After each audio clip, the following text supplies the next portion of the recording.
تیسری عالمی جنگ اسی بے راہ روی کی بدولت انسانوں کے ایک بڑے ہجوم کو ہلاک کر دے گی، جس میں جغرافیہ، مذہب، قوم اور قبائل کی کوئی تخصیص باقی نہیں رہے گی۔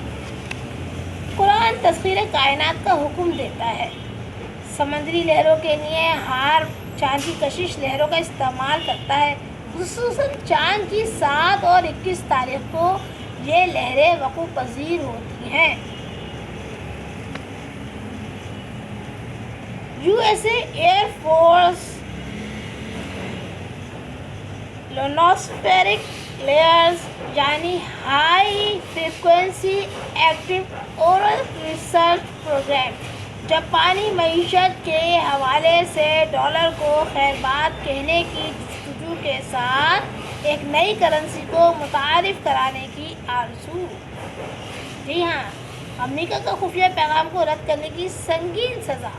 11 مارچ 2011 ہارپ پروجیکٹ کا عملی مظاہرہ۔ صدر صدام کو قبل از عراق جنگ سے جس حملے سے ڈرایا گیا وہ کوئی اور نہیں، کووڈ-19 ہی تھا، جس کو پھر کون نہیں جانتا۔ اور ممالک کی طرح پاکستان بھی حرب کی ایک تجربہ گاہ ہے، جبکہ سسٹم کی بارشوں سے ہر عاقل بالغ متعارف ہو چکا ہے۔ سوشل میڈیا پر ایک خبر نے مجھے چونکایا نہیں، بلکہ مجھے وہ بڑی عجیب اور مزے کا خیز خبر لگی، جس میں کہا گیا تیل اہم نہیں ہے، ڈیٹا اہم ہے۔ کون نہیں جانتا فرداً ڈیٹا حاصل کرنا یا انسانیت کو نقصان پہنچانا کبیرہ گناہ ہی تو ہے، جس کی اجازت کوئی مذہب نہیں دیتا۔ البتہ اگر جنگ ہو تو کسی قوم کی تاریخ اس کے مجموعی حالیہ رویوں کا پتہ دیتی ہے، جو حالت جنگ میں معاون ثابت ہوتی ہے۔ شناخت کا ایک مسئلہ اقوام عالم کی تاریخ میں مضمر ہے۔ پھر وہ کون ہے جس کا وجود ہے لیکن وہ لا موجود ہے؟ وہ کون ہے جسے کن و فیکن کو کوئی رد نہیں کر سکتا؟ مجھے شیزوفرینیا جیسی کوئی بیماری ہے نہیں، اور نہ ہی میرے فکر و عمل میں کوئی تضاد ہی پایا جاتا ہے۔ میرے لیے محبت کون و کاربت جیسی ہے، جہاں کبھی بادل سایہ فکن نہیں رہے، جہاں بارش کی بوندیں میری مٹی کی مہکار سے ناآشنا ہے۔ میں تھر کی خشک زمین بھی نہیں ہوں، جبکہ دوسری جانب میرا واسطہ ہمیشہ سدا بہار سے رہا ہے۔ مگر یہ کونو کارپس جی ہاں، مگر یہ کونو کارپس ہر طرف رقاص رقص فرما رہے ہیں، یا دور تک گھنگرو بندھے پیروں کا ہجوم ہے، کسی کا سر غائب ہے، کسی کی آنکھیں، کسی کے ہاتھ یا پھر پیر، پھر کیا مرد اور کیا عورتیں۔ دیکھو انہیں غور سے دیکھو انہیں غور سے دیکھو۔ یہاں میں اپنا یہ حصہ چیپٹر جو ہے وہ کلوز کرتی ہوں، اور یقیناً کہ آپ کو یہ پسند آیا ہوگا۔ کرنٹ افیئرس پہ جیسے کہ میں نے کہا کہ میں لکھتی ہوں، اور گاہے بگاہے جو ہے وہ اپنی چیزیں آپ کو گوش گزار کرتی ہوں۔ میرا یوٹیوب چینل آپ کے سامنے ہوتا ہے، دل چاہے تو آپ اس کو سبسکرائب کیجیے، اور دل نہ چاہے تو کوئی زبردستی نہیں ہے، کیونکہ میں نے یہ یوٹیوب چینل شہرت کے واسطے نہیں، علمیت کے واسطے بنایا ہے، اور میں نے اس میں کسی قسم کا کوئی ایسا بینیفٹ رکھنے کی کوشش نہیں کی، کیونکہ میں ایک ٹیچر کی حیثیت سے بھی جو ہے وہ بہت سارے بچوں کو تعلیم دے چکی ہوں، جس میں نے کبھی بھی پیسوں کے لالچ کو مد نظر نہیں رکھا۔ میں نے کبھی بھی فیس کو کوئی اہمیت نہیں دی، اور میرے پاس جو بچے پڑھنے آتے رہے ان میں زیادہ تر وہ بچے تھے جن کے پاس عموماً فیس نہیں ہوتی تھی، یا وہ مجھے بہت توڑ کر میری فیس ادا کرتے تھے، لیکن فیس بھی وہ اپنی من مانی کی ادا کرتے تھے، اور میں ہمیشہ ان سے اسی طرح فیس لیتی تھی جس طرح کے وہ فیس مجھے دیا کرتے تھے۔ کلاس 4 سے میں نے بچوں کو پڑھانا شروع کیا۔ پھر جب میں نے میٹرک کیا تو ہماری پرائمری کی ہیڈ مسٹریس میرے پاس آ گئی، اور انہوں نے مجھ سے کہا کہ چلو آ جاؤ، اور تمہیں جو ہے وہ ہمارے اسکول میں، سرکاری اسکول تھا جناب علی ہمارا، اور انہوں نے کہا کہ آپ کو پرائمری کے بچوں کو پڑھانا ہے، اور اس کے لیے آپ کو کوئی معاوضہ بھی نہیں دیا جائے گا، اور آپ کی یہ خدمت صرف اور صرف اس لیے لی جائے گی کیونکہ ہمارے یہاں ٹیچرز کی کمی واقع ہو گئی ہے، اور ابھی گورنمنٹ کو ٹیچرز بھیجنے میں نہ جانے کتنا ٹائم لگ جائے، لیکن اس تمام ٹائم میں کسی طور نہیں چاہتی کہ بچوں کا وقت ضائع ہو جائے، لہٰذا جو بچیاں میٹرک کر چکی ہیں اور رزلٹ کے انتظار میں ہے، وہ شرافت سے پرائمری میں آ جائے۔ تو جناب عالی میں بھی شرافت سے پرائمری میں چلی گئی اور پھر وہاں پہ میں نے 6 مہینے بلا معاوضہ تعلیم دی، اور پھر وہاں کی جو ہیڈ مسٹریس تھی ان کی جانب سے ہم تمام لڑکیوں کو جو ہے وہ سرٹیفکیٹ ایشو کیے گئے۔ وہ سرٹیفکیٹ آج بھی میرے پاس محفوظ ہے۔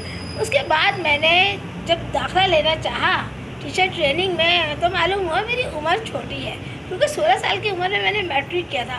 اس وقت سمجھ نہیں آیا کہ مجھے کیوں کہا گیا کہ عمر چھوٹی ہے، کیونکہ ٹیچر ٹریننگ کے لیے تو پی ٹی سی کے لیے میٹرک چاہیے تھی کوالیفیکیشن، پھر عمر چھوٹی ہے، یہ معاملہ کچھ جمع نہیں۔ لیکن اس عمر میں مجھے سمجھ میں آیا کہ اگر ہم اس وقت پی ٹی سی کر لیتے تو جب بھی ہمیں جاب نہیں مل سکتی تھی۔ اس کی وجہ یہ تھی کہ ہمارا شناختی کارڈ 18 سال کی عمر میں بنتا ہے۔ لیکن جب میں اس کے بعد گئی تو پھر میں بارش میں بھیگ گئی اور میں اتنی بیمار ہوئی کہ میں 15 دن بستر سے نہیں اٹھ سکی، اور یہ تمام دن جو میں بستر سے نہیں اٹھ سکی یہ تمام وہ دن تھے جنہوں نے میرا ایڈمیشن کا جو ٹائم ڈیوریشن تھا وہ جو ہے وہ کلوز ہو گیا، اور میں پھر داخلہ نہیں لے سکی۔ میری شادی ہو گئی انٹر کے بعد، اور انٹر کے 5 سال کے اور شادی کے 5 سال کے بعد میں نے حیدرآباد سے ریگولر کلاسز پر میں نے 6:45 سے الفتح سے میں نے جو ہے وہ سی ٹی کا کورس کیا۔ سی ٹی میں میری ایک ٹیچر تھی، میری ٹیچر نے مجھ سے کہا کہ میں کبھی بھی تمہارا A گریڈ نہیں آنے دوں گی۔ جناب عالی اس وقت ہم سنتے ہیں بہت سارے مسائل، اور میری ٹیچر بڑی پیاری تھی، اور مجھے بالکل افسوس نہیں ہے کہ انہوں نے میرے نمبر کم کیے اور میرا A گریڈ نہیں آنے دیا۔ اس کی وجہ یہ ہے کہ انہوں نے مجھے اپنے گھر میں رہائی دی ہوئی تھی، میں ان کے گھر کا سارا کام کرتی تھی۔ میں پریشان بھی بہت رہتی تھی ان کے گھر میں، کیونکہ ان کے صرف ایک شوہر تھے۔ میری ٹیچر بہت اچھی تھی، بہت ہی اعلیٰ تھی، ان کی وجہ سے میں سی ٹی کر پائی، اور مجھے کوئی غم نہیں ہے کہ میں ان کی وجہ سے، ان کے نمبر کم کرنے کی وجہ سے، جس کا کہ وہ مجھے پہلے ہی کہہ چکی تھی کہ میں کسی بھی حال میں تمہیں A گریڈ نہیں لینے دوں گی اور تمہیں میں B گریڈ پر رکھوں گی، جبکہ حیدرآباد میں A گریڈ کا آنا کوئی بڑی بات ہے نہیں، اور سندھ کی ڈگری جیسے کہ آپ جانتے ہیں کہ وہ چلتی ہی کم ہے۔ لیکن کیا آپ یہ جانتے ہیں کہ میں انٹر اور سی ٹی کے بعد بھی جب میں تبصرے لکھتی ہوں تو میں نے گلزار پہ لکھا، پھر میں نے نجم الحسن عطا پہ لکھا، پھر میں نے رسا چغتائی پہ لکھا۔ طلعت بھائی میرے بڑے قریبی دوست تھے، 20-22 برس ہم لوگ ساتھ رہے، میں ان کی بیٹی بنی ہوئی تھی، اور یہ تمام لوگ مجھے بہت زیادہ چاہتے تھے۔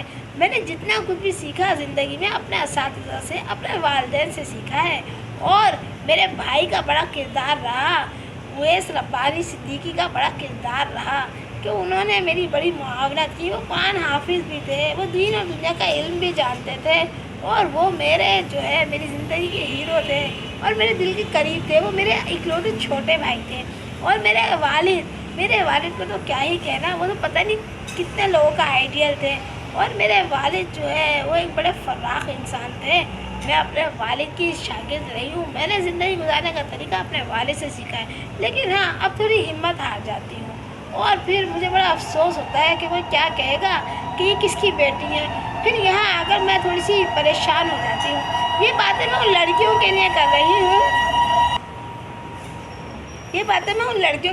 کر رہی ہوں جو کہ بہت پریشان رہتی ہیں، اور وہ سوچتی ہیں کہ زندگی میں گھر والے ساتھ نہیں دیتے۔ یہ بات حقیقت ہے کہ شو پیس کا ہو یا آرٹ کا کوئی بھی شعبہ ہو، یا آپ لکھاری ہوں یا آپ صحافی ہوں، تو گھر والے بالکل آپ کا ساتھ نہیں دیتے۔ مشکل اگرچہ آتی ہیں، لیکن پھر یہی لوگ اس وقت آپ کا ساتھ دیتے ہیں جب آپ کامیابی کی منزلیں طے کرنے لگتے ہیں، اور یہ سمجھ جاتے ہیں کہ آپ اپنی راہ پر جو ہے وہ پکے ہیں، اور آپ کی جو ہے وہ اقدار سچی ہے، اور آپ کی نیت بھی اچھی ہے، اور آپ کام بھی اچھا کر رہے ہیں۔ اپنا بہت خیال رکھیں، دعاؤں میں یاد رکھیں۔ آج کے بچوں کے لیے میرے لیے دل سے دعا ہے کہ اللہ تعالیٰ ان کو عزت اور کامیابی کے ساتھ ان کے موسم اچھے کرے، تمام موسم ان کے جو ہے وہ بہار سے جو ہے مزین ہوں، اور ان کی تمام زندگی جو ہے وہ خوشیوں سے مزین ہو۔ اتنی مشکلات اتنی ہمیں جھیلنی پڑیں، ان کو کم از کم نہ جھیلنا پڑے۔ اپنا بہت، اور ان کو میرے والد جیسے والد اگر مل جائیں تو کیا کہنے، اور میرے بھائی جیسا اگر بھائی مل جائے تو کیا کہنے، اور میری والدہ جیسی اگر والدہ مل جائیں تو کیا کہنے۔ اپنا بہت خیال رکھیں، دعاؤں میں یاد رکھیں۔ اللہ حافظ۔